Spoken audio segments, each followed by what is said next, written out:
नमस्कार, मैं हूं आपके साथ मयंक। देखिए, ईरान से एक बड़ी खबर आई है और खबर ये है जो सूत्रों के हवाले से आ रही है। खबर ये आ रही है कि रूस का एक बड़ा कार्गो प्लेन इस्फहान में लैंड किया है, ईरान के इस्फहान में लैंड किया है। अब देखिए, इस तरह की खबरें पिछले कुछ वक्त से लगातार आ रही हैं कि रशिया के जो कार्गो जेट्स हैं बड़े बड़े, वो धीरे करके ईरान में लैंड हो रहे हैं, तेहरान में लैंड हो रहे हैं। लेकिन ये खबर खास क्यों है?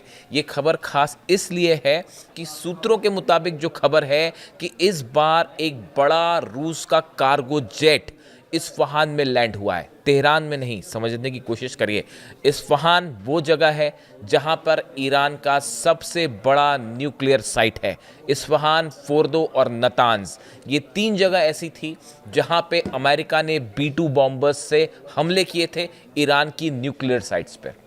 इसके बाद अब ये खबर आई है कि रूस का एक कार्गो प्लेन बड़े ही मिस्टीरियस तरीके से ईरान में एंटर हुआ और उसके बाद उसने इस्फहान में लैंडिंग की है।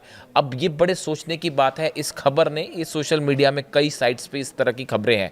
अब ये अपने आप में एक बड़ा सवाल पैदा हो रहा है कि आखिर रूस का कार्गो जेट क्या सामान लेकर इस्फहान पहुंचा, उस जगह पर पहुंचा जहां ईरान का सबसे बड़ा न्यूक्लियर साइट है। देखिए, इस तरह की खबरें जो पहले आई उसमें मैं आपको बताऊं कि Russian IL-76 military aircraft reportedly landed in Tehran. ये खबर थी जुलाई की। जुलाई में जो खबर आई थी जंग के बाद, उसमें ये खबर में ये था कि रशिया ने एक बड़ा IL-76 मिलिट्री एयरक्राफ्ट है, सबसे बड़ा कार्गो मिलिट्री एयरक्राफ्ट है, इसने तेहरान में लैंडिंग की है। और उस समय ये खबरें आई थी कि रूस ने बड़ी मात्रा में जो है हथियार पहुंचाने शुरू कर दिए हैं ईरान को। उसके बाद देखिए, इसी समय इसी के आसपास एक और खबर आई थी। वो खबर आई थी कि चाइना के 3 बोइंग 747 कार्गो प्लेन्स जो हैं वो तेहरान में लैंड किए। ये दोनों पुरानी खबरें हैं, ये जुलाई के आसपास की दोनों खबरें हैं कि पहले रशिया का एक कार्गो आया, फिर उसके बाद चाइना के 3 कार्गो आए। लेकिन ये सब जो लैंडिंग हुई पहले, आप इस बात को समझिए, ये खबर इंपॉर्टेंट आज की क्यों है। ये जितने पुरानी लैंडिंग्स हुई, चाहे चाइना के कार्गो जेट्स की हो, चाहे रूस की हो, ये सब के सब तेहरान में उतरे, ईरान की राजधानी में उतरे।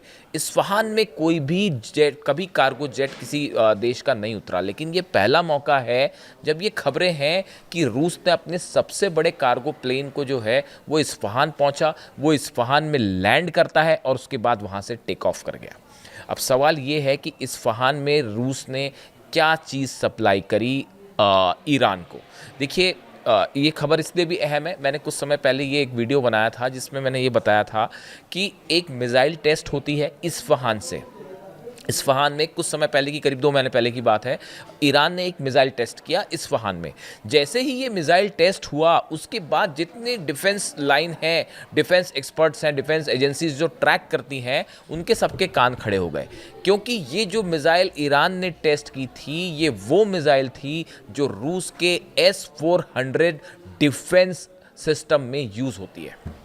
ये जब मिसाइल फायर होती है, देखिए, जब भी कोई मिसाइल फायर होती है तो उस मिसाइल के बारे में दुनिया भर की तमाम एजेंसीज जो हैं वो परखने में लग जाती हैं कि मिसाइल क्या थी, क्या टेक्नोलॉजी हो सकती है, किस रेंज की हो सकती है। तो जब इस्फहान में ईरान ने मिसाइल टेस्ट किया करीब 2 महीने पहले, तब तुरंत ये बात निकल के सामने आई कि भाई, ये जो मिसाइल फायर की गई थी, ये नॉर्मल कोई बैलिस्टिक मिसाइल नहीं थी। ये वो मिसाइल थी जो रूस के S-400 डिफेंस सिस्टम में तैनात की जाती है, और ये मिसाइल इस्फहान से फायर की गई।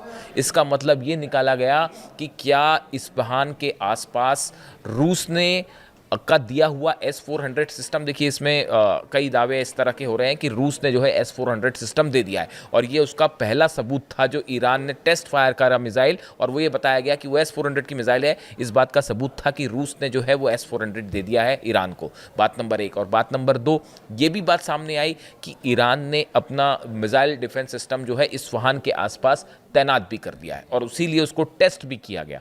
अब बड़े गौर करने की बात है कि ईरान ने अपने किसी परमाणु साइट के आसपास अगर मिसाइल डिफेंस सिस्टम लगाया है तो उसकी कोई बड़ी वजह तो होगी, उसकी कोई बड़ी वजह तो होगी। बात नंबर 1। बात नंबर 2, रूस का कार्गो प्लेन सीधा इस्फहान लैंड करता है। देखिए, रूस और ईरान के बीच बड़े स्तर पर न्यूक्लियर कोऑपरेशन चल रहा है, और बताया गया, जैसी खबरें पिछले महीने थी, कि ईरान के करीब 30 न्यूक्लियर साइंटिस्ट, बड़े साइंटिस्ट जो हैं, उन्होंने रूस का दौरा किया और रूस के साइंटिस्ट के साथ उनकी बड़ी बैठक भी हुई, इस तरह की खबरें भी थी।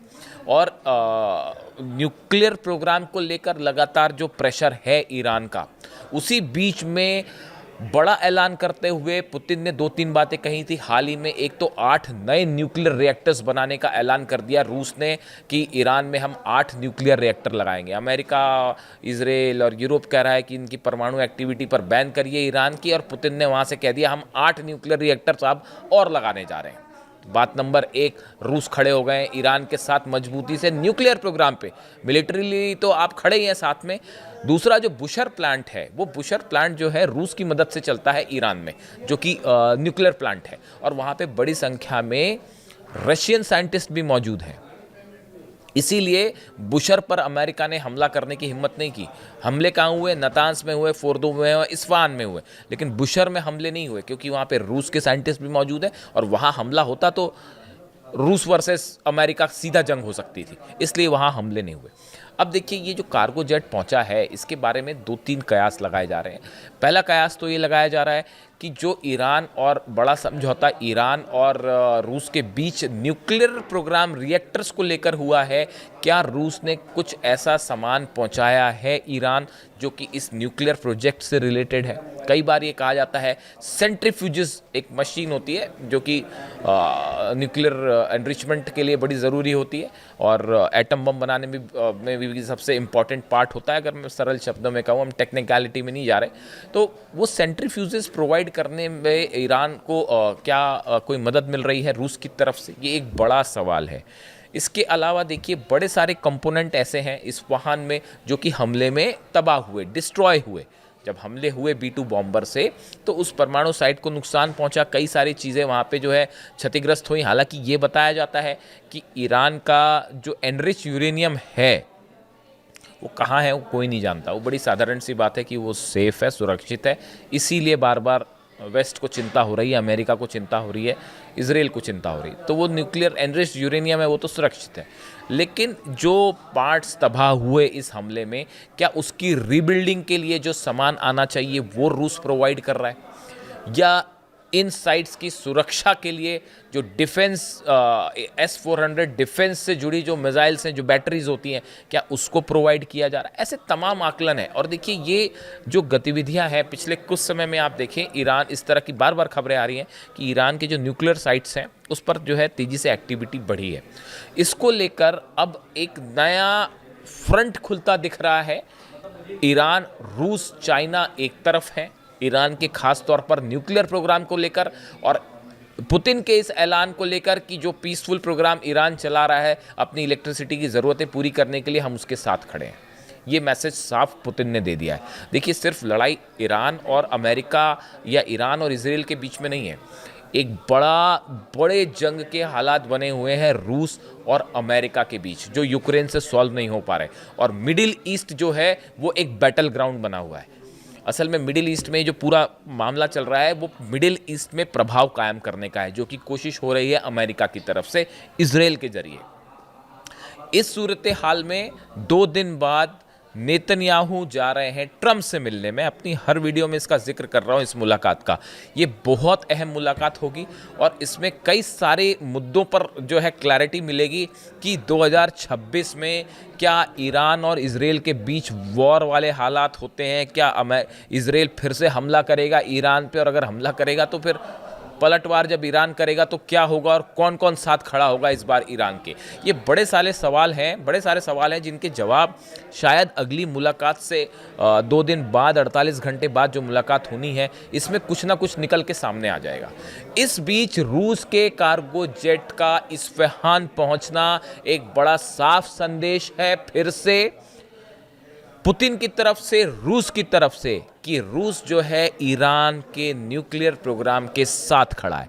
ईरान हमेशा ये कह रहा है कि हम न्यूक्लियर बॉम्ब नहीं बना रहे, अली खामेनी साहब का साफ निर्देश है, हम वेपन्स ऑफ मास डिस्ट्रक्शन नहीं बनाएंगे। हम ईरान की, हमको विकास के लिए, प्रगति के लिए, इलेक्ट्रिसिटी के लिए जो ज़रूरतें हैं उसके लिए न्यूक्लियर एनर्जी चाहिए, इसलिए हमारे पावर प्लांट्स चल रहे हैं और हम इसको आगे जारी रखेंगे। न्यूक्लियर एनरिचमेंट हम जारी रखेंगे, ये साफ बात ईरान की तरफ से कह दी गई है। और मिसाइल प्रोग्राम पे तो हम निगोशिएट ही नहीं करेंगे। ईरान के विदेश मंत्री जो अब्बास अराक्ची साहब हैं उन्होंने ये बात साफ कर दी है। अब देखिए, इस मुलाकात के में सिर्फ 48 घंटे बचे हैं। इस मुलाकात के पहले एक बड़ी मूवमेंट आपको ईरान, रशिया, चाइना के बीच में भी दिखाई देगा। ना सिर्फ टॉक्स के लेवल पर ईरान ने अपना जो अभी बड़ा मिलिट्री मूवमेंट किया 48 घंटे पहले, जिसको लेके इजराइल में हाहाकार मच गया, कह दूं मैं तो गलत नहीं होगा। पूरे जो है इजराइल के सेना प्रमुख से लेकर, डिफेंस मिनिस्टर से लेकर, प्रधानमंत्री से लेकर, इजराइल की पूरी सेना इस चक्कर में पड़ गई कि भाई ईरान कर क्या रहा है। अब ईरान की सेना ने ही ये साफ कर दी है बात कि हमने अपने डिफेंस की पूरी तैयारी कर ली है। ऐसे बयान ईरान के जो सेना प्रमुख हैं उनकी तरफ से आ गए हैं कि ईरान ने एक बड़ा मूवमेंट किया। हाँ, ये बात सच निकली कि ईरान ने बड़ा मिसाइल मूवमेंट किया है। अपने हथियारों को लेकर डिफेंस सिस्टम कहाँ तैनात होगा, एयरप्लेन्स कहाँ तैनात होंगे और मिसाइल्स कहाँ तैनात होगी, इसको लेकर बड़ा मूवमेंट किया। ईरान ने अपने किले को मजबूत करने के लिए जो पिछली बार कमजोरियां थी उसको दूर करने में बड़ी एक्सरसाइज की है। और ये मान के चल रहे हैं ईरान के डिफेंस एक्सपर्ट्स, जो ईरान की खबरें वो ये मान के चल रही हैं कि इस ट्रंप और नेतन्याहू की मुलाकात के बाद कुछ भी हो सकता है। कोई भी जो है हालात कभी भी बिगड़ सकते हैं, कभी भी कुछ भी हो सकता है। इसके लिए ईरान पूरी तरह से तैयार है। और इस बीच सूत्रों के हवाले से, I will say it again, sources से ये खबर है, इसके बारे में रूस ने अभी कुछ नहीं कहा, ईरान ने कुछ नहीं कहा। सोर्सेज से इस तरह से खबरें आई हैं कि एक बड़ा कार्गो जेट रूस का इस्फहान पहुंचा है। ये एक प्रकार से एक अहम खबर हो जाती है ईरान के न्यूक्लियर प्रोग्राम को लेकर। अब इससे जुड़ा जो भी अपडेट होगा हम आप तक पहुंचाएंगे और हमारी खास नज़र रहेगी ट्रंप और नेतन्याहू की मुलाकात पर। इससे जुड़ा जो भी अपडेट होगा आप तक पहुंचाएंगे। Thank you so much.